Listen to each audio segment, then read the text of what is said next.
Well, the crypto market and the US stock market are both in the green this morning after the release of some absolutely terrible US economic data just a couple hours ago. Now, we got the release of two pieces of data, both of them coming out really bad, I'm not gonna lie. The first one was that the US had only added 22,000 jobs in the month of August, which is a massive decrease from the 79,000 jobs which were added just in the previous month. And what this highlights is that the amount of jobs being added to the economy is dropping, and oftentimes that can imply that companies have less money. They're simply just not capable of hiring, and that's obviously not a good thing for the US economy.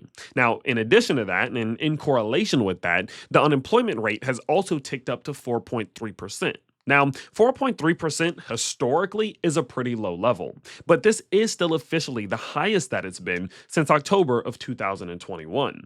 And so, because of this absolutely terrible economic data, the crypto market and the stock market started pumping.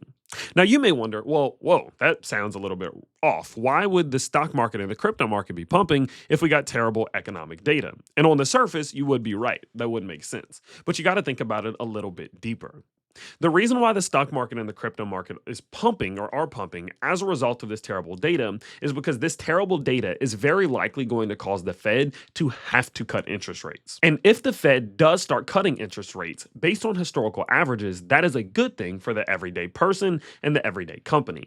Now, the reason why this is the case is simply just due to the idea that if they start cutting interest rates, it is easier for companies and people to access liquidity, capital, and funds, whether it's through loans or just everyday means.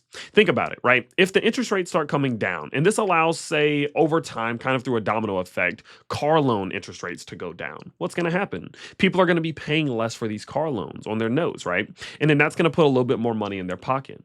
And then when they have more money in their pocket, what are they going to do? They're going to spend it. We're in a consumer economy. Of course they are. They're going to spend it. And what's going to happen? When they spend it, these companies are going to make more money. When they make more money, there's more jobs. Their stock prices can go up. Also, some of those people, instead of spending it, they're going to invest it. And so that's going to allow stock prices and crypto prices to go up. And so people knowing this domino effect that this bad economic data can have, it triggered them to start buying some of these different stocks and some of these different cryptos. Now, in general, I am in agreement that this would, in many ways, be a good thing long term for the economy.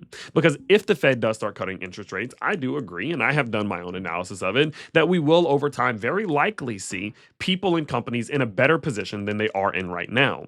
But I do need to issue a little bit of a warning. When I did my historical analysis, what I realized is that moments like this are not just as cut and dry as you would think. It's not like, okay, the Fed's going to cut rates, therefore the market will forever go up for the next couple months while they're cutting rates, so prices will only go up. That's actually not what the case has been. And the reason is that, and the reason I say this is that in the short term, things actually are a lot more volatile. Sure, it does typically trend upwards over the midterm and the long term, but the short term actually hosts a lot of pumps and dumps. And the reason why this happens is because the Fed has to cut interest rates for a reason. The reason the Fed's cutting interest rates or might cut interest rates going forward is because the US is not in a great spot. And because the US is not in a great spot, that's still not a good thing. That's not like a very, very positive thing everyone's excited about. No, there are still negatives that go along with that. And so oftentimes when the Fed does cut interest rates in the short term, while things are not so good, it's not usually up only. There are still some pumps and some dumps and some moments where the market's not looking great. And the reason why I tell you this is because I don't want you to take what we're seeing today and the fact that, of course, there is now, according to the CME Group, a 100% chance of an interest rate cut and think, okay, I have to just ape in everything, put all my money in the market right now. No, I don't think that's the case. I still do think that there will be opportunities and pullbacks for you to be able to dollar cost average, for you to be able to buy some cryptos. I still think there are going to be moments of boringness, and I think there are going to be moments of red days. I don't think we're about to go into an up-only market, but I do personally believe that if the Fed does cut interest rates, it will allow this market to trend upwards again over time and continue this bull market going forward. So the way that I'm handling this and kind of knowing the short-term volatility that could come with this is by doing the following. My game plan is to continue to dollar cost average on any of the red days that we see. If the crypto market pulls back, I'm going to continue to buy. And you guys know I've been doing this anyway. You know, if we go look at my buy sell bubble sheet, which is where I post all of my buys and my sells, you can see what we've been doing over the last couple weeks. Every time that the crypto market had a really rough red day, I would just go in and do some purchasing. Matter of fact, the last one that I did was just a couple days ago when Bitcoin was at $107,700 And now that purchase is all the way up with Bitcoin up $6,000 from then. And so I'm just going to continue to do this because my thesis previously was that the crypto bull market is not over and that I thought asset prices were going to continue upwards. And what we're seeing today from all this economic data and the likelihood that the Fed will cut interest rates, all this does is further my conviction. It makes me believe even more that the crypto market is going to be able to see some gains and it is going to see some growth over the mid to long term. So I'm just going to continue to DCA on any days where we do see the market pull back. But what I'm actually going to do is de-risk a little bit in the short term, knowing the volatility that historically will come as a result of interest rates being cut. What this means is I'm not doing any leverage trades right now. I'm not doing any big things, no big buys, no big sells. Actually, over the next month, knowing that of course the Fed's going to have to cut rates in the next 12 days or so, and 12 days is when the meeting is, knowing that the next 12 to 24 days are going to be chaos, I'm actually not going to be doing any big trades, any big longs, any big shorts, because I actually believe that there's still going to be a lot of volatility. I still think that there's going to be a lot of ups and downs. I think people are going to get liquidated on both sides. And I think once we get through that period of chaos, as we get towards the last 3 months of the year, it's going to ease up and it's going to be a lot easier to win in this crypto market.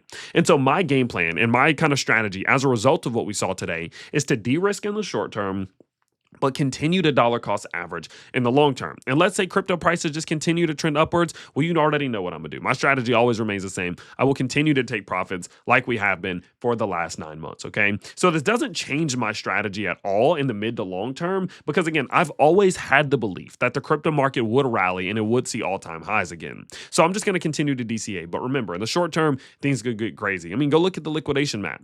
If you look at the liquidation map right now, there's over $3.7 billion worth of liquidations that'll happen if Bitcoin just starts slightly falling to the downside. So at any given point, things might start getting chaotic. But it is under my belief that in the mid to long term, again, that the crypto market will trend upwards and find some higher levels. So I actually am in agreement that this economic data that we just got is a good thing. And hopefully it does trigger the Fed to make that move that many people are expecting them to. So I'll keep you updated as all this does play out. But I wanted to really just update you on why the crypto market is performing well and why the stock market is performing well after such terrible economic data. So if you did enjoy today's video, all that I ask from you is that you head to the link down below and you go follow me on Instagram. Over on Instagram, I post a bunch of extra content and I'm doing a huge Q&A today where I'm going to answer your questions on my story and actually some posts as well. So if you did enjoy the video, feel free to head over to my Instagram, go follow me there and let me know if you do, of course, enjoy the content or what you would change about it. But all in all, I appreciate you guys tuning in and checking out the video today, and I can't wait to see you all in the next one. Peace out, everybody.